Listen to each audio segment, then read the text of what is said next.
Now, let us add the regulatory process to my timeline. Do you see our dilemma? In 2006, I had a conversation with a gentleman that told me he was the head of the Nuclear Regulatory Commission when I was at a nuclear conference held by the American Nuclear Society in Albuquerque.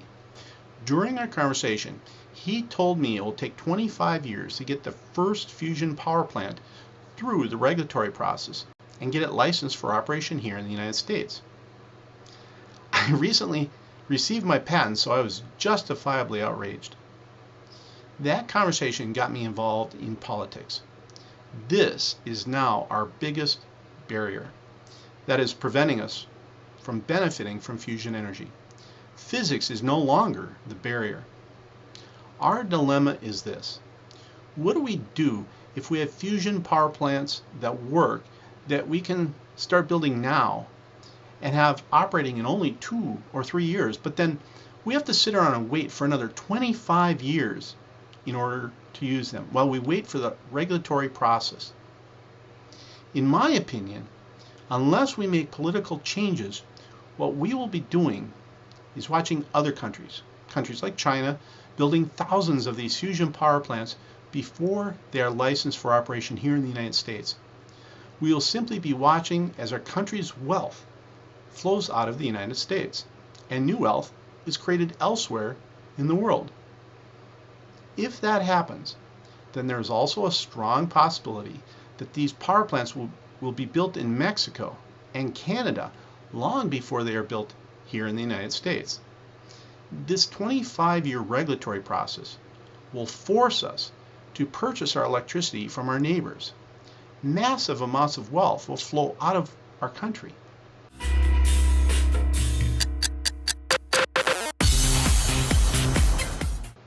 I need to address the politicians, the energy company owners or their executives, the venture capitalists, and anybody that would like to donate money to support environmental or energy research.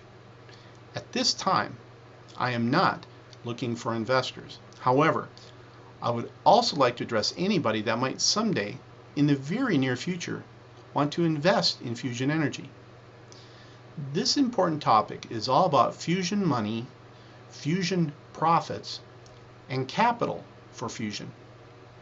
If you are interested in a financial incentive, a profit motive, let me emphasize, there are trillions of dollars waiting to be made in building and operating fusion power plants.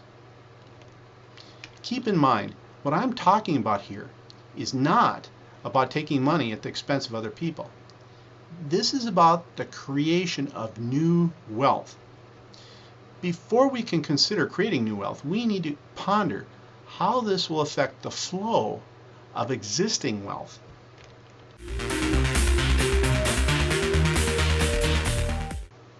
Right now, there is great wealth in the United States that is not being utilized. The whens, the whys, and the whos make for intense political debate. I will not get into that. However, this wealth was scared away from the financial markets about 4 years ago. This wealth is still scared for at least 3 big reasons.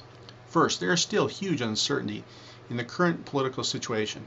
Even after 3 years, businesses still cannot predict the costs of healthcare. Second, even though the United States Senate has a constitutional obligation to create a budget every year, they have not even brought up a budget for a vote in 3.5 years. Great wealth cannot decide what to do, especially as long as U.S. senators know it is political suicide to even vote their real intentions on a budget. Third, the exploding national debt scares away money. If this existing wealth is invested, it is more likely to be seized via taxes to pay for the debt. Right now, in the United States, even if 100% of all wealth of the United States citizens is seized by the government, it will still not be enough to pay for what the politicians have promised. If you take everything from everybody, the politicians still cannot pay what they've promised. Funded and unfunded liabilities exceed all existing wealth in the United States. Thus, great wealth is still just sitting on the sidelines. Understand, I'm talking about wealth that already exists, existing wealth. What this country could use most is a dramatic growth spurt. If all levels of government are required to have balanced budgets, then we could grow our way out of our problem by creating new wealth. If we develop fusion power plants in the United States now, then large amounts of this existing wealth will be invested in fusion and will create new wealth. Therefore, on the one hand, existing wealth will stay here in the United States. On the other hand, it will help to grow new wealth. The bulk of that new wealth will be created in this country. Again, this is not shifting wealth. This is not taking from the poor. This is not taking from the middle class. The process of building thousands of fusion power plants creates new wealth. Everybody in the United States has access already to electricity. Using fusion power plants to create more electricity will add wealth to our nation. Reducing pollution will add wealth to our nation. Producing electricity more efficiently will add wealth to our nation. Reducing the cost of electricity will add wealth to our nation. The obvious and hidden benefits of fusion energy will add trillions of dollars of new wealth to our nation. In my opinion, creating new wealth is great. However, there is a potential problem for the United States. I only have the patent here in the United States. It was financially impossible for me as an individual to file for patents in all of the other countries around the world. Think about what that means for us. Energy companies in other countries, or even governments of other nations, could build these power plants first. How would that affect the existing wealth in the United States? Instead of growing new wealth here, large amounts of that existing wealth would flow out of the United States to be invested in foreign energy companies. Then, the large amounts of new wealth would be created elsewhere. Now, from an environmental point of view, I don't care. It doesn't matter where these fusion power plants are first built. Either way, fusion power plants will be great for the world's environment. The world's environment needs every nation to switch to fusion power. Just keep this in mind. It would be better for the United States if we develop these new fusion power plants here first. It will be better for the United States if the existing wealth stays here.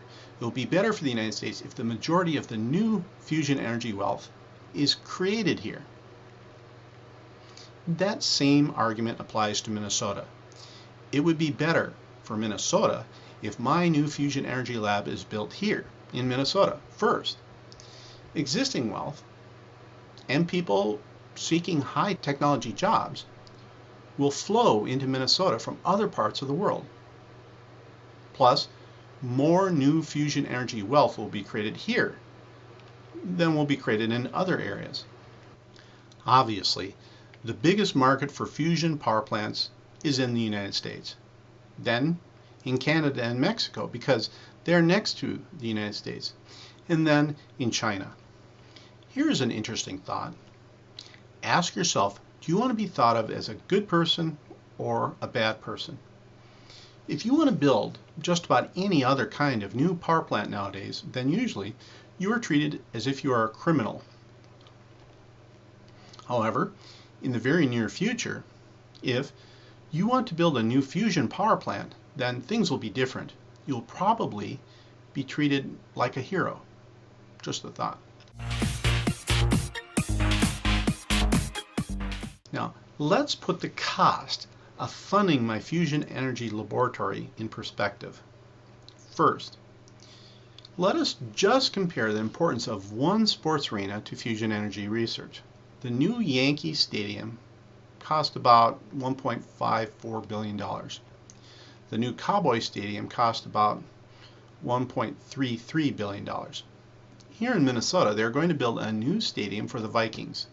that will cost close to $1 billion. The new Minnesota Twin Stadium had a construction cost of about $581 million, adjusted for inflation. There's no doubt about it. Long before the oil runs out, if we have not developed replacement sources of energy, then our economy will collapse.